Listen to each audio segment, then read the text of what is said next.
The 21 ShareSpot XRP ETF is going live any day now.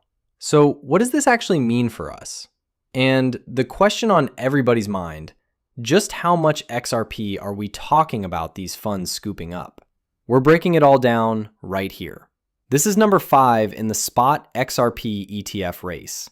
These funds are going head to head in what's turning into a serious showdown. On top of that, we've got some fresh intel from the folks over Ripple about the XRP ledger developments, and there's movement on that carry trade unwind happening in Japan. So let's walk through everything together. Hoping you're crushing it this week so far. Let's jump straight into the good stuff. Chad says, next week is a big milestone for XRP.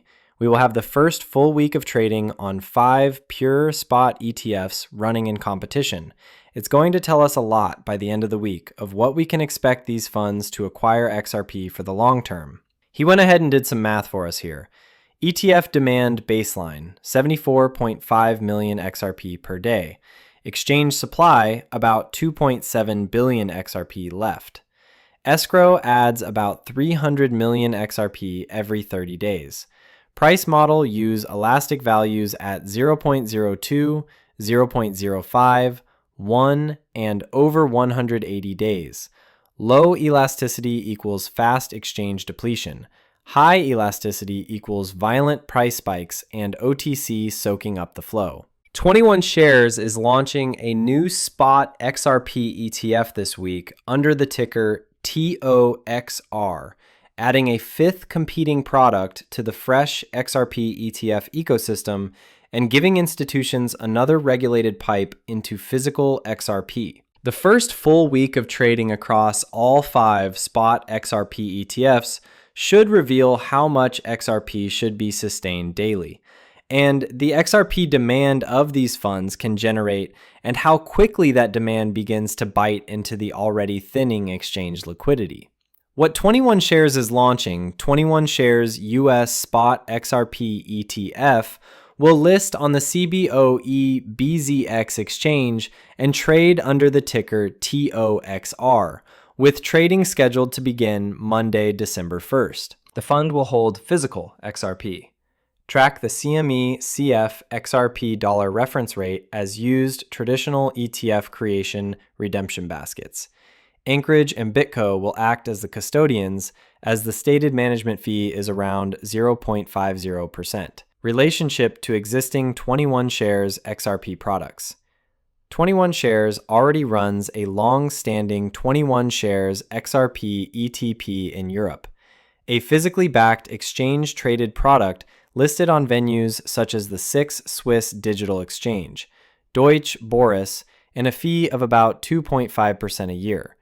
The new TOXR vehicle is separate. It is the US 40X style ETF, aimed at American global institutions that prefer US-listed SEC-registered products rather than European ETNs. What is happening this week? Toxer's launch make 21 Shares 5th spot XRP issuer, joining earlier products such as firms as Grayscale and Franklin Templeton. The group already attracted roughly 666 to 667 million US dollars and net inflows in under a month.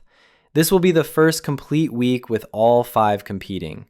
Market structure on-chain exchange data shows that roughly 29% of XRP previously sitting on centralized exchange has left over recent weeks, coinciding with ETF approvals and signaling tighter visible order book supply even before Toxer ads. Look, XRP availability is already getting seriously scarce out there, and all this fresh demand from these new products popping up, that's just going to crank up the pressure even more, which is exactly the setup we've been waiting for. What we're crossing our fingers for here is watching this baby launch once they chew through what's left in those OTC stockpiles.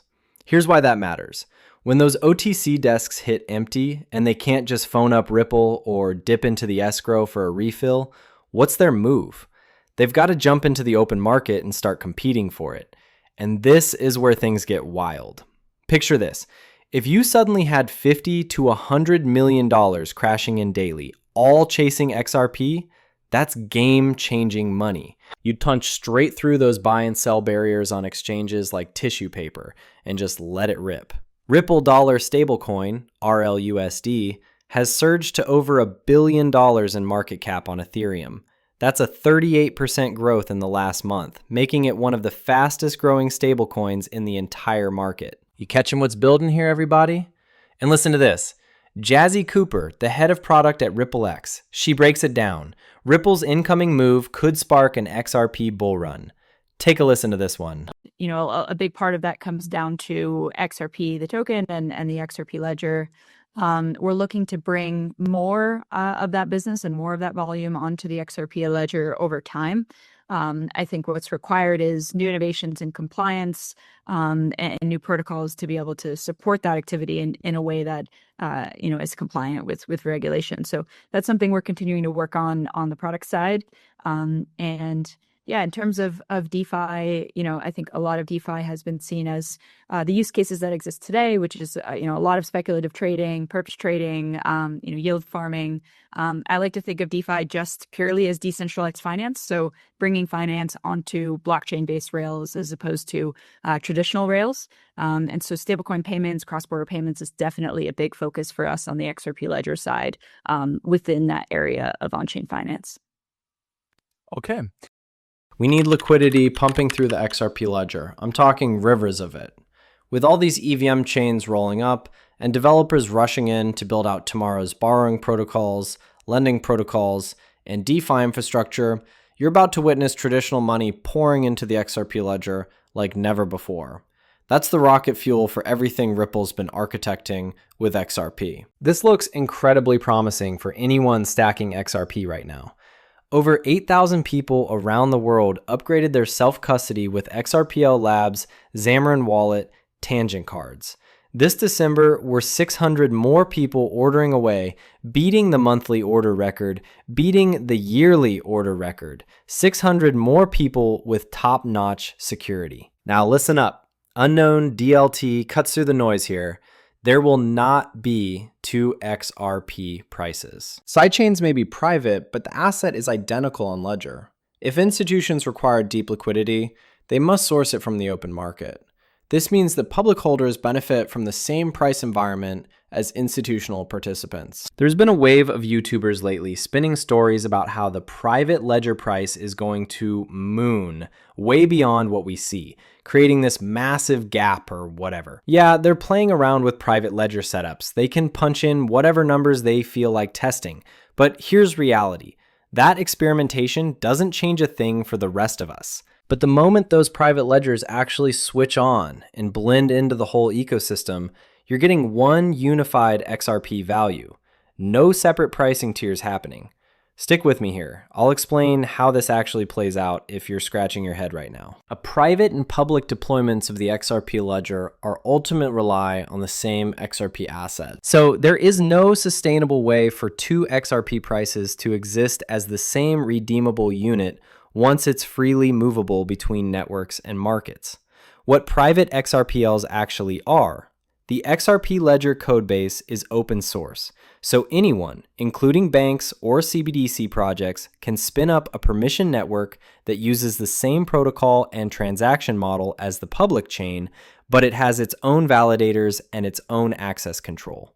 These networks can either use XRP itself via a bridge or locking mechanism to the mainnet, or run a completely separate native token. CBDC never touches the public XRP at all, in which case it is not XRP on a private ledger, it is just another asset built on the XRP tech. Why there will not be two prices? If a private ledger is actually holding real XRP that is redeemable one-to-one on mainnet via the bridge or custodian, arbitrage forces pins its economic value to the public market price. Any persistent price gap would be arbitrage away by buying it where it was cheaper and redeeming it where it was more expensive. The only way to have a different price is to use a separate, non-redeemable representation, a wrapped token or internal unit account. But then by definition, that instrument is not XRP itself. It is the value that depends on its own redemption rules and counterparty risk. How sidechains merge and how these mechanisms work, XRPL sidechains use a locking issuing model, specifically XLS38, where XRP is locked on the main chain and the equivalent amount is issued as a wrapper form on the sidechain. Burning the wrapped XRP releases the locked mainnet XRP again. Here's what happens with these private chains needing XRP. They have to pull real XRP off the market, lock it down, then package it up for their internal operations. Each one of these setups is going to consume increasing amounts of XRP, while what's actually available keeps draining away. You're watching the noose tighten in real time. Squeeze supply down to nothing with demand still climbing and price has nowhere to go but up. Basic economics takes over. Don't forget, bargain basement prices can't last when the shelves are getting bare. This means total XRP remains on the ledger, on the primary ledger, and the sidechains, parallel networks, function as an execution environment or sandboxes. There is no separate monetary base that needs to be merged later, just locked balances moving between chains via bridges. The timelines and the current status Ripple's engineering arm has been piloting EVM-compatible sidechains and bridges on the DevNet and testnet for several years. And as of 2025, the EVM sidechain is live on the testnet, with the mainnet launch described as around the corner and soon, but without a hard public date. Multiple CBDCs and private network pilots using XRP ledger technology are in flight worldwide, but these are generally structured as separate permission ledgers for specific institutions or central banks, rather than something that later merges to the XRP ledger via the XRPL. Value can be bridged or settled via XRP where required, but the networks themselves typically remain distinct. For the fresh testing and usage to central banks and institutional pilots built on private XRPL variants focused on things like CBDC issuance, tokenized deposits, and high-throughput payment rails, typically in closed environments where only approved validators and participants can transact, while still leveraging XRP and the XRP ledger-style rails for settlement and interoperability tests when needed. So there's new developments on the carry trade front. Let me show you what Black Swan Capitalist is reporting. Listen to this. A trader first borrows a large sum of Japanese yen at Japan's ultra-low interest rate. Thanks to BOJ policy, yen loans might cost almost nothing in interest. For example, an annual rate around 0.5%. Convert to higher yield currency. The trader immediately converts those yen into a different currency from a country where interest rates are higher. In the 2000s and 2010, favorites included the US dollar, Australian dollar, New Zealand dollar, Turkish lira, Indonesian rupiah, Mexican peso, basically any currency with a juicy yield. Invest for higher return. The funds are then invested in assets denominated in that higher yielding currency. This could be government or corporate bonds, stocks, real estate, or even just deposited in a bank to earn interest. The key is that the target investment might yield, say, 5 to 10% annually, while the cost of the yen loan remains near 0%. For instance, at one point an investor could borrow yen at approximately 0.5% and buy a safe US Treasury bond yielding approximately 5.5%, pocketing an easy 5% profit margin minus hedging costs. Multiply that by millions or billions of dollars, often using leverage, and the carry trade looks very lucrative. Profit, as long as nothing changes. As time goes on, the trader collects the higher interest from the foreign investment and periodically pays the negligible interest on the yen loan, profiting from the difference. If the yen stays weak or depreciates further against the target currency, there's a bonus. When converting back, the borrowed yen are cheaper to repay. This enhances profits even more. In an ideal scenario, the trader eventually converts the foreign assets back into yen at a favorable exchange rate, repays the yen loan, and keeps the profit. It sounds like a money printing machine, and for a while it can be. In fact, annualized returns of 5 to 6% or more have been typical on yen carry trades in recent years, roughly the gap between US and Japanese interest rates. Some yen carry plays have been even more lucrative if the exchange rate moved favorably during the trade. However, there's a catch, and it's a big one. The whole strategy only works if all goes well, as traders like to say. The biggest risk is currency fluctuation, because the trader eventually must convert foreign currency back to yen to repay the loan. Any sharp rise in the yen's value can wipe out the profit margin, or even cause huge losses. In other words, the exchange rate risk looms over every carry trade. If the yen strengthens unexpectedly, the trader will need more of the foreign currency, dollars, lira, etc., to buy back the yen owed, potentially erasing that interest differential gain. Carry traders typically bank on stability. They seek out times of low volatility and predictable central bank policies. That's why Japan's long-standing predictability, years of zero rates and anemic growth, made the yen a favorite funding currency. Jake Claver jumps in with, I'll take XRP for $1,000, Bob. Japan carry trade ended. Watch out below. Bubble market's about to deflate. Standing by the mantra. Buy gold, silver, Bitcoin, and Ethereum. More recommendations on how to get rich while the world collapses. Follow my tweets. Take care. Give me XRP over Bitcoin and Ethereum any day. Not even close for me. And then you've got this supply squeeze happening. XRP supply shock alert. Exchange balances collapsed 45% in 60 days. Fresh data shows XRP in all exchanges has fallen to $3.9 billion to just $2.6 billion since last December. That's 1.35 billion XRP removed from public order books in 2 months. This is the sharpest drop in years, and it's happening exactly when ETF demand begins to build. Things are heating up fast. Let's go. Then there's this reality check. Total US credit card debt reaches $1.233 trillion in third quarter. Listen, at some point, this system's going to snap. And that's when blockchain technology, DLT infrastructure, and XRP as that foundational reserve asset become the lifeline everyone needs. You know what I mean?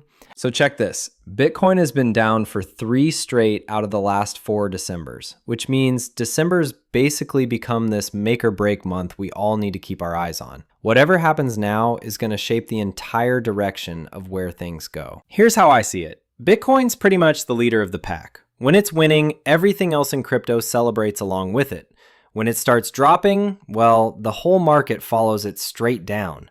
I've got a feeling December might surprise us on the upside, but let's be real. Nobody knows for sure until it actually plays out. Really glad you made it to the end here. If you found this useful at all, throw a like my way. Would love to see your take on this in the comments section. Know anybody who might find this helpful? Pass it along to them. Genuinely means a lot. Looking forward to seeing you in the next one.